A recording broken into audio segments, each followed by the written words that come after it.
Dan, managing partner of a wonderful consumer-oriented venture capital company. Called Maveron. Called Maveron.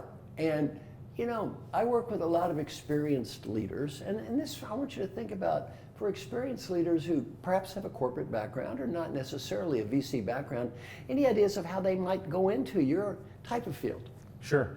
I think one of the things that I've learned is a ingredient for success of great companies is the youthful exuberance of the founders married up with the pattern recognition and experience of experienced corporate executives. Good mix. Good mix. One of our companies just brought on somebody who has done exactly what they were looking for 20 years. And that person isn't the person to create a company, yet at the same time, the people who create the companies haven't typically done it before. And if you look at some of the most disruptive companies, they come from the most, in a certain sense, naive, aspirational, and goal-oriented people. And they're breaking the glass and they're changing things.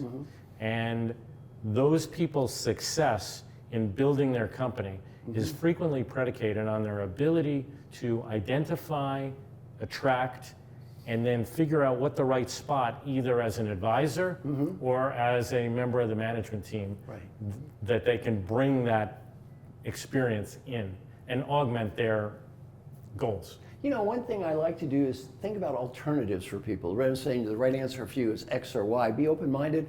I love this as an alternative for the experienced leader to join with the maybe younger, the entrepreneur, the startup, in a role that perhaps is an advisor in a VC company, as advisor to a corporation, advisor to an entrepreneur, part of the management team, and being open to that as a potentially very exciting idea at different phases of your life.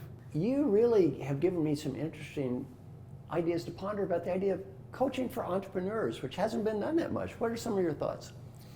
Yeah, Marshall, I think one of the things I learned from you is just the power of a consigliere. Being an entrepreneur is a lonely thing. It is.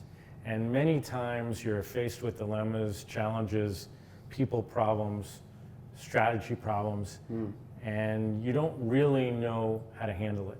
And I think the most successful entrepreneurs are able to build a network around them. Sometimes it's board members, but frequently it could be advisors or coaches, or perhaps investors that aren't board members, people who can give them unfiltered, thoughtful, quality feedback.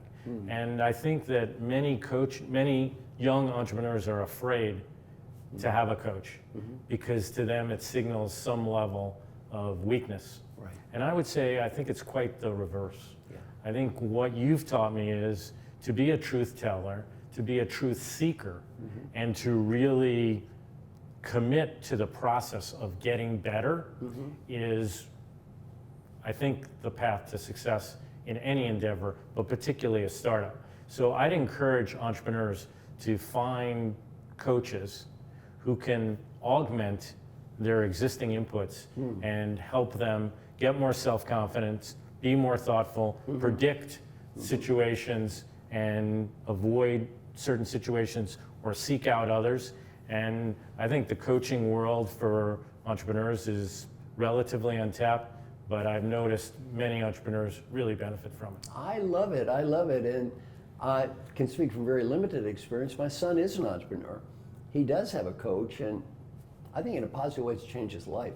Not just made him a better business person, made him just helped his life in so many ways. I love your advice. It's something I never thought of before because I was just in a different world. I think it's great advice for entrepreneurs. Thank you. Thanks, Marshall.